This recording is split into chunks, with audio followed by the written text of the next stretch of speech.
Good morning, class 9 students. You all are welcome back after your summer break.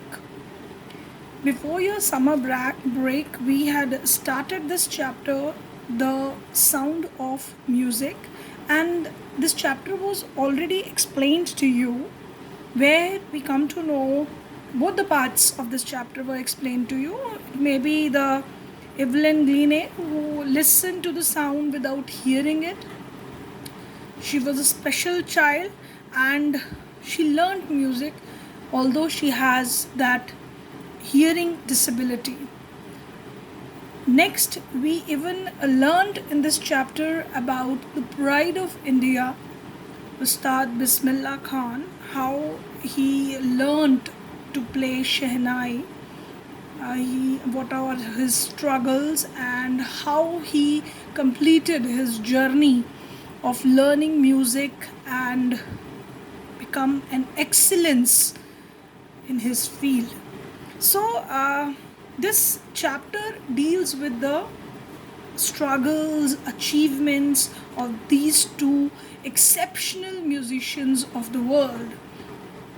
Not only this, children, this chapter tells us that if we are determined to achieve something in our life, and if we wanted to achieve our dreams which we wanted to acquire in our lives, so definitely if you work hard with it, you are not willing to give up the things, so definitely one day you are going to achieve your targets. So this was I just wanted to recall you with these the chapter, The Sound of Music. You might have gone through the chapter in detail, as I told you to read the chapters, whichever chapters we have done, and continue reading this, understanding the concept which the writer wanted to tell us. Now, I will be today continuing with your question answers. We are going to discuss different types of questions based on this chapter. You have done very short question answers. Previously, when you read this chapter, I have given you that. But today we'll be discussing little bit short question answers plus long question answers. In this through this both parts, we are going to discuss those questions.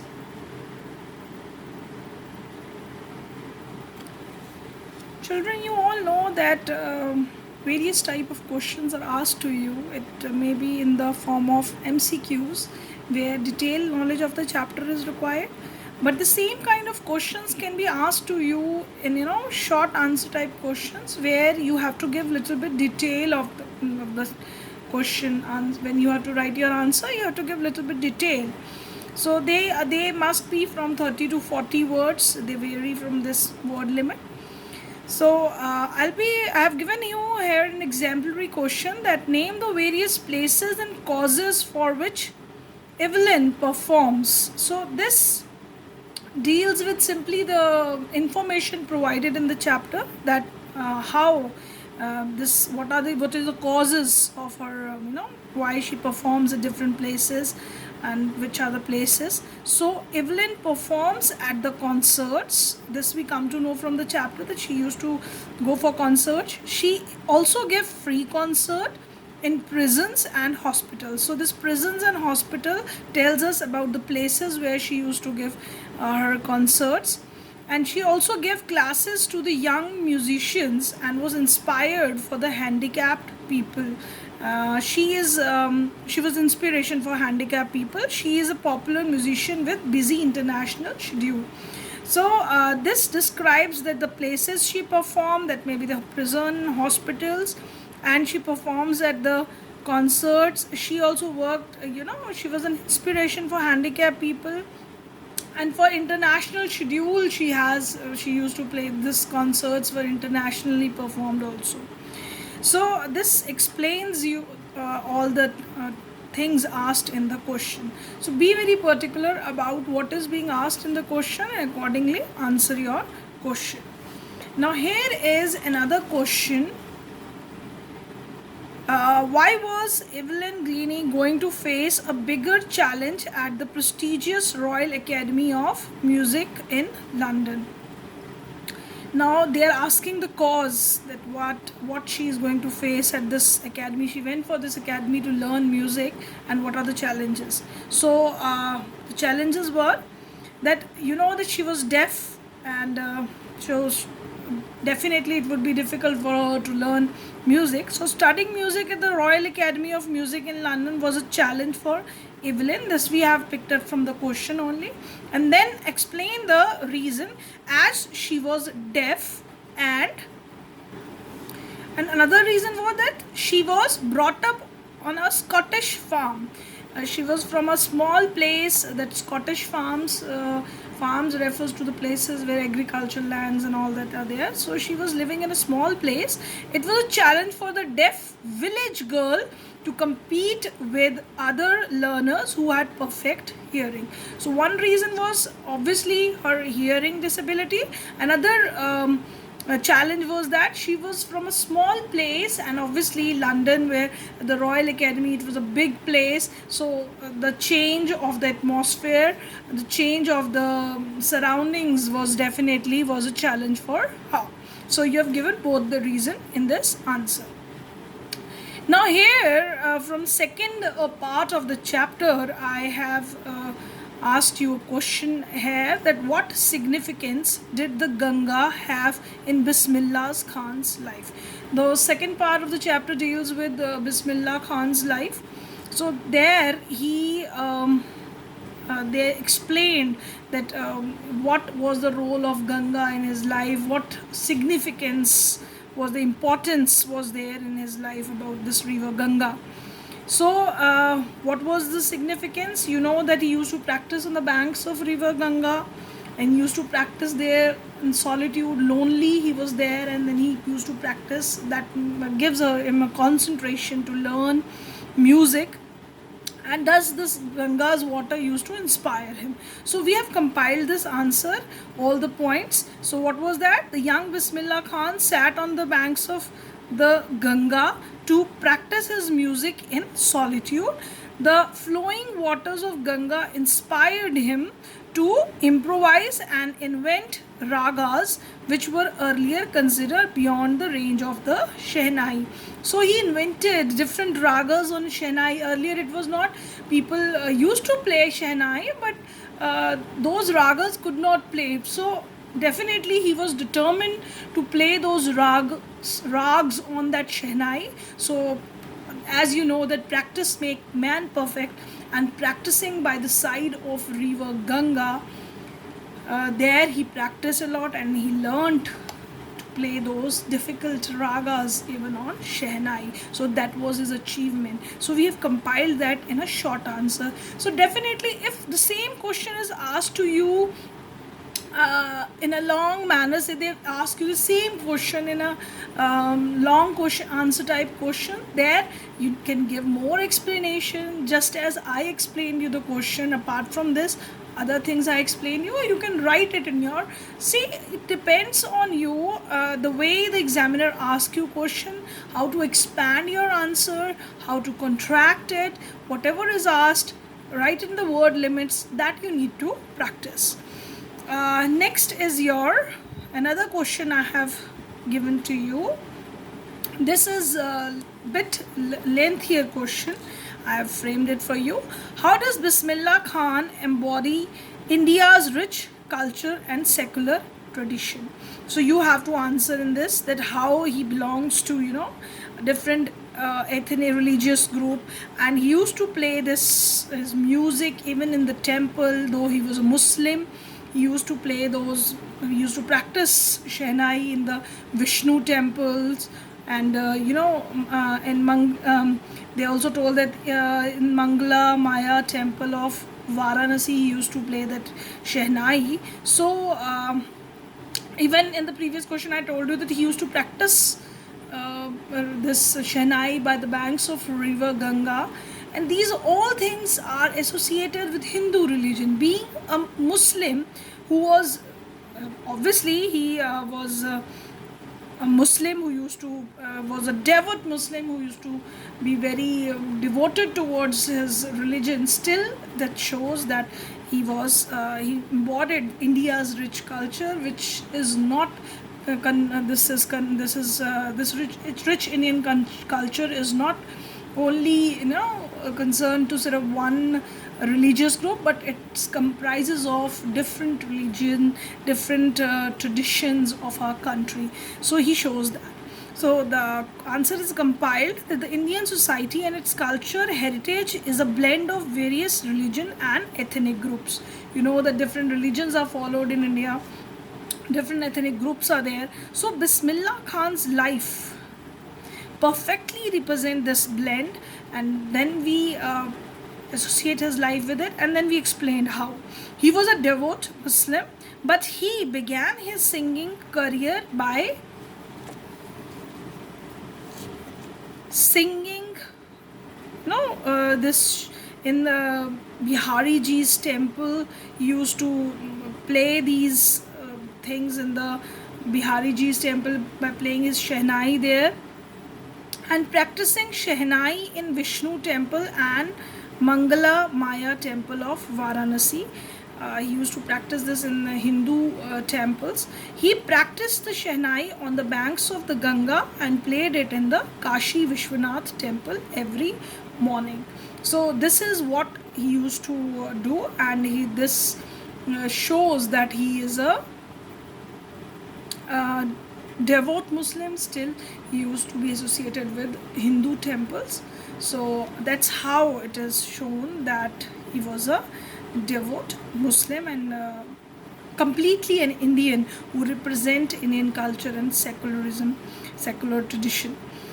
Now, children, some questions are there for you for practice, which you can practice at home, and you are going to write this in your notebooks. That is, what was Evelyn's feeling as she stood on the platform waiting for the London Underground train? So here in this question you have to explain what feeling she was going through. So this is given in the beginning part of the chapter, rather it is given in the first paragraph of the chapter. This girl was feeling very nervous, and even she was excited that she is going to achieve her dream. So she was very excited when she heard the vibration of the train. Obviously she cannot hear it, but she could feel the vibration of the approaching train, and this was her first day. So as she was a girl from Scottish farm, from a small place, and going to face bigger challenges, so definitely she was nervous. So this you are going to write in this answer. So the next question is, most of the teachers discouraged Evelyn, but persecutionist Ron Forbes spotted her potential. How did he responded to it? Now you have to tell how this Ron Forbes helped Evelyn. This is given in the third paragraph of your chapter, that how other teachers discouraged Evelyn to learn music as she was not able to hear it. But what he discovered about Evelyn was that he started playing the drums at different notes, and at that time Evelyn was able to hear. She could feel, not hear, she could feel the drums which were at higher level. She could feel those drums at the higher part of her body, and the lower part of her body she could feel the lower drum. So that's how she learned that her body could respond to the vibrations of the sound, and then with the strong determination and her hard work she achieved that learning ability, and that's how Ron Forbes helped her out.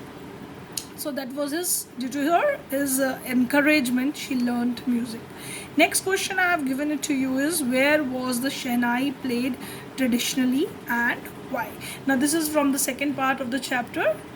This question is also given in your book, that where was this Shehnai traditionally played and why it is played at that place. So you have to tell that it was played traditionally in the royal courts, temples, wedding, and Ustad Bismillah Khan, he brought Shehnai to the classical stage where he started playing different ragas on it.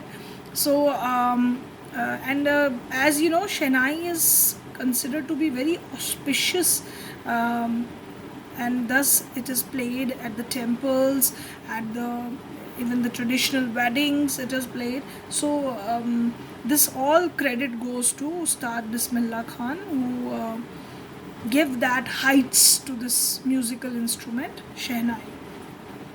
Now next is your question is asked to you, that where did Bismillah Khan played the Shehnai on 15th August 1947? Why was the event historic?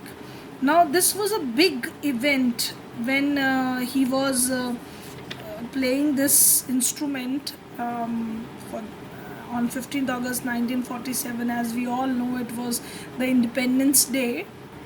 So he was the first Indian who greeted the nation with his Shehnai. So and that is why this day was historic. This event was historic. It was the independent India's day, first day where he poured his heart into the rag Kafi, and from the Red Fort. The audience, even the Pandit Jawaharlal Nehru was the first prime minister of our country, who he also listened. He was a man to listen this his Shehnai on this auspicious day, which is an auspicious day for every Indian. So that was an achievement, and that's how this event was historic. So you have to explain these questions. These are the practice questions which are given to you. Children, you have to practice these questions very well. Apart from all these question, children, you can go through your textbook, where some exercises are given to you that you can do it in your book, that makes you perfect examples, that will make you more perfect with the chapter. You'll be understanding the chapter in a better way. For example, they have asked you the question, take the right answer. So the first one is just given to you. The dash was a reeded noisemaker. So what was a reeded noisemaker? It was Shehnai or Pungi. So you know that noisemaker was associated with Pungi, because Pungi was later improvised to make Shehnai, and Shehnai was definitely very pleasing and soothing to eyes. It was not noisemaker, so Pungi is the right answer. So similarly, you have to answer these questions next. For example, the second one is Bismillah Khan, a barber, Ali Bucks, transformed the Pungi into a Shehnai. So which was the right answer? You have to tell it is a barber. That's why it was given in the chapter that Shehnai, because it was played in the king's palaces, and Nai played it first. So that is why it was named as Shehnai. So it was a barber who transformed Pungi into Shehnai. So that's how you have to understand the chapter and answer these questions. Another question is given to you here is, find the word in the text that shows Ustad Bismillah Khan's feeling about the item listed below. So you have to tick a mark according to the column. For example, teaching children music. Was his feeling positive towards it, negative, or neutral? So you know that he loved to teach children music, so his feeling was positive. So you are going to write this answer as positive there. Next, the film world. What do you feel, that was he uh, uh, positive to work with the film world? So you find reading in the chapter that he was not that much positive towards it. He was negatively responding towards it. So that's how this chapter goes with this short question answers, which makes you understand. So different things are there. Migration to USA, he was totally negative about it, playing at temples, you know, that he was positive, getting the Bharat Ratna, definitely was a positive thing. So different things you are going to refer in this answer. Now, apart from this, some short questions are given to you.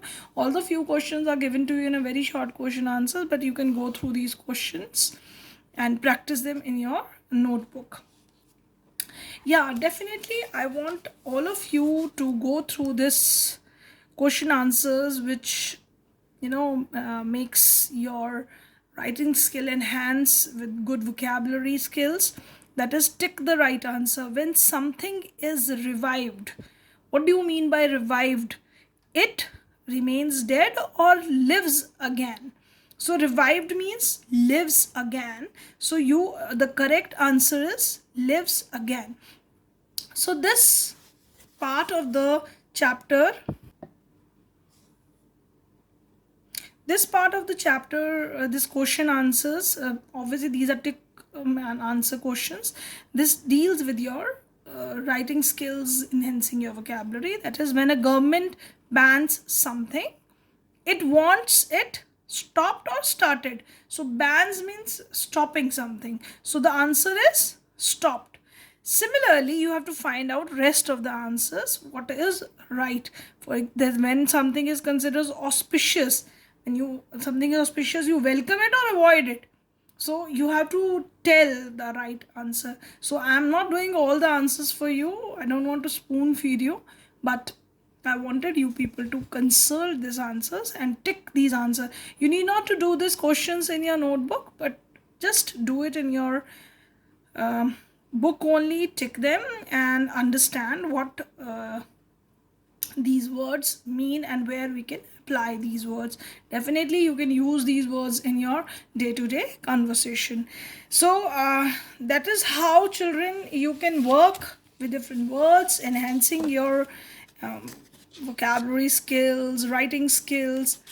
Definitely you are learning new chapters about various people. That's how we enhance our knowledge and learn different things. Have a good day, children, and I'm going to close my lecture for today with this, ending with this work. Thank you very much. Thank you, class.